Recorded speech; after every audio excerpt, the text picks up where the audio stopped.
আজ আমি শুরু করছি ক্লাস 6-এর অর্থাৎ ষষ্ঠ শ্রেণীর গণিত বিষয়ের মডেল অ্যাক্টিভিটি টাস্ক, যেটি তোমাদের নভেম্বর মাসে দিয়েছে 50 নম্বরের। দেখো, এটি পার্ট 8 গণিত বিষয়ে। প্রথম প্রশ্নটা কি আছে দেখো। প্রথম প্রশ্ন, নিচের প্রশ্নগুলি উত্তর লেখো। ঠিক আছে, একের দাগের প্রশ্ন আছে বহুমুখী উত্তরধর্মী প্রশ্ন, এমসিকিউ। ঠিক আছে, একেরটা কি আছে, 8 অঙ্কের ক্ষুদ্রতম সংখ্যা থেকে 7 অঙ্কের বৃহত্তম সংখ্যা বিয়োগ।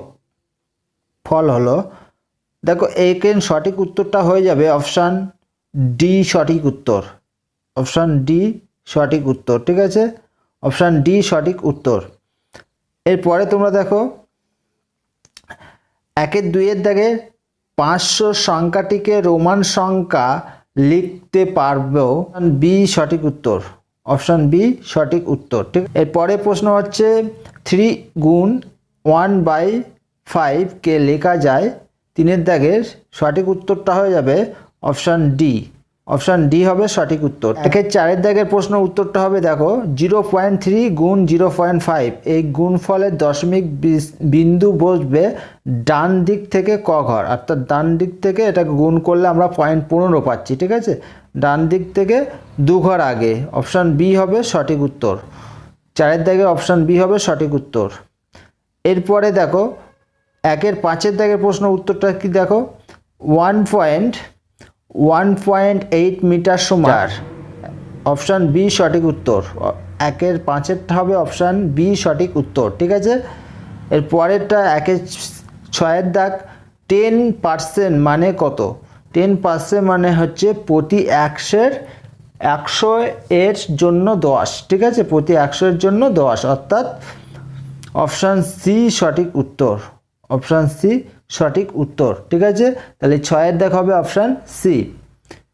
এরপরে 1-7 দাগে হচ্ছে নিচের কোনটি আয়তঘন নয়। দেখো এখানে ইট কিন্তু একটা আয়তঘন, ছক্কা একটা আয়তঘন এবং বইও কিন্তু একটা আয়তঘন, কিন্তু বোতল আয়তঘন নয়। এখানে আয়তঘন নয় বলেছে, তাহলে হবে অপশান ডি সঠিক উত্তর।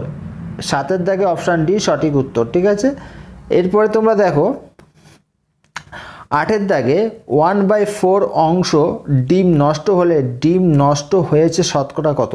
এটাকে 100 দিয়ে গুণ করলে 4-25 100, অর্থাৎ 25, শতকরা হচ্ছে 25।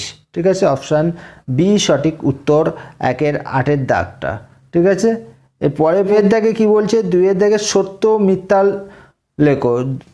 দেখো 2-1টা হচ্ছে 500 গ্রাম সমান 0.05 কিগ্রা, কিন্তু এটি কিন্তু আমি ক্যালকুলেশন করে দেখলাম এটি মিথ্যা, অর্থাৎ 2-1টা হবে মিথ্যা এবং 2-2টা হবে মিথ্যা।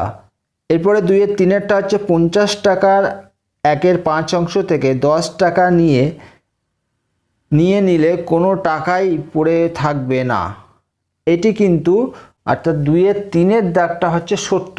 2-3 দাগ হচ্ছে সত্য, অর্থাৎ 2-4 দাগে প্রশ্ন উত্তরটা হবে সত্য। ঠিক আছে, এবং 2-5 দাগে প্রশ্ন উত্তরটা হবে মিথ্যা। -2.1 একটি ঋণাত্মক পূর্ণ সংখ্যা, পূর্ণ সংখ্যায় দশমিক আসে না। ঠিক আছে, এটি হচ্ছে মিথ্যা। 2-6টা হবে সত্য এবং 2-7টা হবে মিথ্যা। 2-8 নম্বর প্রশ্ন হবে এটি কিন্তু মিথ্যা। ঠিক আছে, এটি কিন্তু মিথ্যা, বলছে আয়তাকার চিত্রটি পরিসীমা 12 সেমি, এটি মিথ্যা। এরপরে আমরা 3 দাগে চলে আসছি। 3-1 দাগে কি হচ্ছে, স্তম্ভ মেলাও যে কোনো 3টি। উত্তরটা তোমরা এইভাবে লিখবে, এটা হচ্ছে প্রথম স্তম্ভ, দ্বিতীয় স্তম্ভ এবং যে কোনো 3টি লিখতে বলেছে, ওই জন্য আমি 3টে লিখে দিলাম। ঠিক আছে, তোমরা এই উত্তরটা লিখে নেবে। এরপরে তোমরা দেখো 3-2 নম্বর প্রশ্ন, স্তম্ভ মেলাও যে কোনো 3টি স্তম্ভ মেলাও। ঠিক আছে, তাহলে কি 1 দাগে প্রশ্ন, একটি নিরেট চোঙের বক্রতল ও সমতলের সংখ্যা যথাক্রমে কত। এটা হচ্ছে 3-1টা হবে সঠিকটা হবে বি, একটি বক্রতল আর 2টি সমতল। ঠিক আছে, এরপর 2 নম্বর প্রশ্ন, একটি নিরেট শঙ্কুর বক্রতল ও সমতলের সংখ্যা, যেটা হবে অপশান এ। ঠিক আছে, এবং 3 নম্বর বর্গাকার ভূমিযুক্ত প্রিজমের ধার সংখ্যা ও তল সংখ্যা যথাক্রমে কত।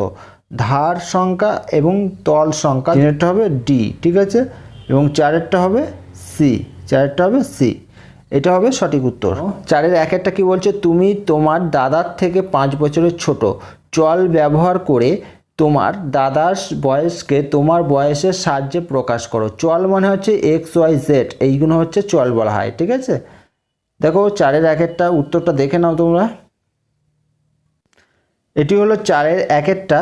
4-এর 1-এরটা হচ্ছে, ধরি আমার বয়স হচ্ছে এক্স বছর এবং দাদার বয়স হচ্ছে এক্স প্লাস 5 বছর, অতএব নির্ণীয় দাদার বয়স হবে এক্স প্লাস 5 বছর। এটি হবে উত্তর, ঠিক আছে। 4-এর 2 নম্বর প্রশ্নটা দেখো, যে এটা দেওয়া আছে, এটাকে সংখ্যাটিকে স্থানীয় মানে বিস্তার করো। 4-এর 2 নম্বর প্রশ্ন, এই যে এই সংখ্যাটাকে স্থানীয় মানে বিস্তার করো। দেখো এই সংখ্যাটা হচ্ছে 5-এর পরে কটা সংখ্যা আছে, 5-এর পরে দেখো 2, 4, 6টা সংখ্যা, তাহলে 5-এর পরে 6টা শূন্য হবে। তারপরে দেখো শূন্যর পরে, এই যে শূন্যর পরে কটা সংখ্যা আছে, 5টা, তাহলে শূন্যর পরে 5টা সংখ্যা হবে, মোট হচ্ছে 6টা সংখ্যা হবে। তারপরে ফের একটা শূন্য আছে, শূন্যর পরে 4টে সংখ্যা আছে, তাহলে মোট হচ্ছে 5টা শূন্য হবে, ঠিক আছে। তারপরে এই 5-এর পরে 3টে শূন্য হবে, তারপর হচ্ছে শূন্য আছে, আবার শূন্যর পর 2টো সংখ্যা আছে, তাহলে মোট 3টে শূন্য হবে। তারপর আবার শূন্য আছে, শূন্যর পরে একটা সংখ্যা আছে, তার মানে 2টো শূন্য হবে, তারপরে 5। এটা হচ্ছে স্থানীয় মান, ঠিক। এরপরে 4-এর 3 নম্বর প্রশ্নটা তোমরা দেখো। 4-এর 3 নম্বর, চিত্র এ দেওয়া আছে 3টে বিন্দু এ বি সি, এবং চিত্র বি দেওয়া আছে একটা সরল রেখা দেওয়া আছে, এবং চিত্র সি এ একটা চিহ্ন দেওয়া আছে, ঠিক আছে। এবার বলছে নিচের শব্দগুলি উপরের কোন চিত্রগুলির সঙ্গে যুক্ত, মিলাও। যে কোনো হচ্ছে দুটি, যে কোনো দুটি। তাহলে দেখো সমরেখ, সমরেখ হবে কোন চিত্র, এই যে এইটা হবে, চিত্র হবে বি, ঠিক আছে। সমরেখ হবে চিত্র বি, এবং অসমরেখ হবে এ দেখো উল্টো, এবং সমবিন্দু হবে চিত্র সি, ঠিক আছে। তোমরা এইভাবে লিখবে।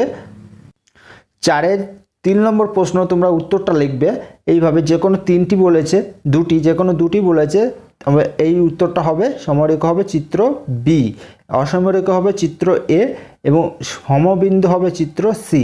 এই উত্তরটা এইভাবেই আমি যেভাবে লিখে দিচ্ছি এইভাবে তোমরা লেখো, ঠিক আছে। 4 নম্বর প্রশ্ন, এ হাতের কাজে 50-এর মধ্যে 20 নম্বর পেয়েছে, কিন্তু বি 25-এর মধ্যে 10 নম্বর পেয়েছে। কে বেশি পেয়েছে শতকরার সাহায্যে নির্ণয় করো, ঠিক আছে। তাহলে উত্তরটা দেখো তোমরা। দেখো 4-এর 4 নম্বর প্রশ্ন উত্তরটা দেখো, এ পেয়েছে শতকরায় 20, 50-এর মধ্যে 20 ইন্টু শতকরা নিয়ে গেলে 100 দিয়ে গুণ করতে হয়, ঠিক আছে। তাহলে 50 দোকানে 100, আর এই 2 আর এই 20 গুণ হচ্ছে 20 দোকানে 40, ঠিক আছে। এবং বি পেয়েছে, দেখো বি পেয়েছে 10, 25-এর মধ্যে 10, তার মানে এটাকে শতকরা নিয়ে গেলে 100 গুণ করতে হয়।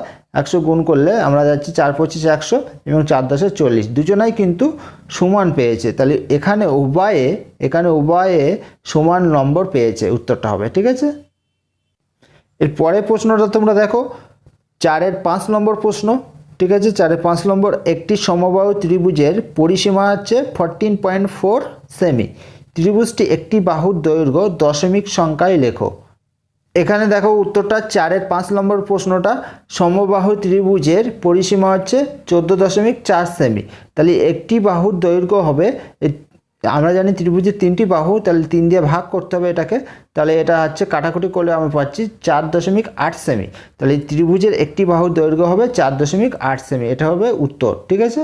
এরপরে 5-এর 1-এর দাগে প্রশ্ন দেখো, 145 ও 232 সংখ্যা দুটির গসাগু নির্ণয় করো ও ওই গসাগুর সাহায্যে লসাগু নির্ণয় করো। দেখো আমরা 29 দিয়ে এটাকে ভাঙতে পারছি, 5 29 হচ্ছে 145 এবং 8 29 হচ্ছে 232, এবং এখানে দাঁড়াচ্ছে গসাগু মানে হচ্ছে এটা হবে 29, 145 এবং 232 এর গসাগু হবে 29, এইটা, ঠিক আছে। এবং আমরা জানি গসাগু ইন্টু লসাগু সমান সংখ্যা দুটির গুণফল। এবার গসাগু মানে 29 এবং লসাগু সংখ্যা দুটি কী ছিল, 145 আর 232, ঠিক আছে। এবার এই 29টা নিচে চলে যাচ্ছে, ঠিক আছে। নিচে গিয়ে কি হবে, এখানে 8 29 হচ্ছে 232 এবং 8-এর সঙ্গে এই 145 গুণ হয়ে যাচ্ছে, তাহলে হচ্ছে 1160, অর্থাৎ 45 145 হবে, এটা হবে 145 ও 145 ও 232-এর লসাগু হবে 1160। এরপরে 5-এর 2 নম্বর দাগে প্রশ্ন, সংখ্যা রেখায় সাহায্যে যোগফল নির্ণয় করো। +7, -7। এটাকে দেখো, উত্তরটা তোমরা দেখে নাও। দেখো 5-এর 2-এর দাগে প্রশ্ন উত্তরটা দেখো, এই যে জিরোর এই দিকটা যাবে +1 +2 +3 এইভাবে চলবে, আর এই দিকটা হবে মাইনাস বা সাইড। আমি 1 সেন্টিমিটার সমান 1 ঘর সমান নিয়েছি, ঠিক আছে। তাহলে প্রথম হচ্ছে +7 মানে এই 0 থেকে এইখানে 7 যাবে। এবার তারপরে বলেছে -7, তাহলে আবার এই যে 7 ঘর থেকে -7 আসলে তাহলে 0তে চলে আসে, ঠিক আছে। তাহলে দাঁড়াচ্ছে কি +7 আর -7 আমরা পাচ্ছি 0, উত্তরটা পাচ্ছি 0, ঠিক আছে। এরপরে দেখো আমরা 5-এর 3 নম্বর প্রশ্নটা, সুজাতার তথ্য থেকে স্তম্ভটি অঙ্কন করো। এখানে এসে সুজাতার বন্ধুর সংখ্যা, এখানে গান গাইতে ভালোবাসে 4 জন, নাচতে ভালোবাসে 5 জন এবং আঁকতে ভালোবাসে 7 জন। এটা কিন্তু একটা স্তম্ভচিত্র অঙ্কন করতে হবে, তোমরা দেখে নাও উত্তর। এটা হচ্ছে 5-এর 3 নম্বর প্রশ্নের উত্তরটা। দেখো এই দিকে যাচ্ছে বিভিন্ন গান গাইতে ভালোবাসে, নাচতে ভালোবাসে, আঁকতে ভালোবাসে। এইদিকে হচ্ছে বন্ধুর সংখ্যা, এইদিকে, ঠিক আছে। বন্ধুর সংখ্যা 1 2 3 4 এইভাবে যাচ্ছে, ঠিক আছে। এরপরে কী দাঁড়াচ্ছে, এখানে গান গাইতে ভালোবাসে 4 জন দেওয়া আছে, তাই এই 4 পর্যন্ত উঠলো গান গাইতে। তারপর নাচতে ভালোবাসে 5 জন, তাই এই 5 পর্যন্ত উঠলো। আঁকতে ভালোবাসে 7 জন, তাই এই 7 পর্যন্ত উঠলো, ঠিক আছে। আর 1 ঘর সমান 1 একক উপরে। এবার তোমাদের শেষ প্রশ্নটা আছে 6-এর দাগে। দেখো এবছরের অঙ্ক পরীক্ষায় আমাদের ক্লাসে 60% ছাত্রছাত্রী 80 এর বেশি নম্বর পেয়েছে। আমাদের ক্লাসে মোট ছাত্রছাত্রী 50 জন হলে কতজন ছাত্রছাত্রী 80-র বেশি নম্বর পেয়েছে? দেখো এই উত্তরটা তোমরা দেখো, এটা হচ্ছে 6-এর দাগে প্রশ্ন। মোট ছাত্রছাত্রী হচ্ছে 50 জন, 80-র বেশি নম্বর পেয়েছে 60%। 60% সমান কতজন? 50 জন ছিল এটা, এবং 60% মানে হচ্ছে পার্সেন্ট তুলে দিলে, শতকরা তুলে দিলে নিচে 100, ঠিক আছে। তাহলে 50 দুগুণে 100, এই নিচে 2, আর 30 দুগুণে 60, তাহলে ওপরে 30, কাটাকুটি করে 30 জন পাচ্ছি। উত্তরটা কি হবে? আমাদের ক্লাসে মোট ছাত্রছাত্রী 50 জন হলে 30 জন ছাত্রছাত্রী 80 এর বেশি নম্বর পেয়েছে, এইটা হবে উত্তর, ঠিক আছে। তোমরা চ্যানেলটাকে সাবস্ক্রাইব করবে, লাইক করবে, শেয়ার করবে, ঠিক আছে। বেশি বেশি করে শেয়ার করবে, এবং সমস্ত ভিডিও মডেল অ্যাক্টিভিটি টাস্ক দেওয়া আছে, তোমরা দেখে নাও, ঠিক আছে।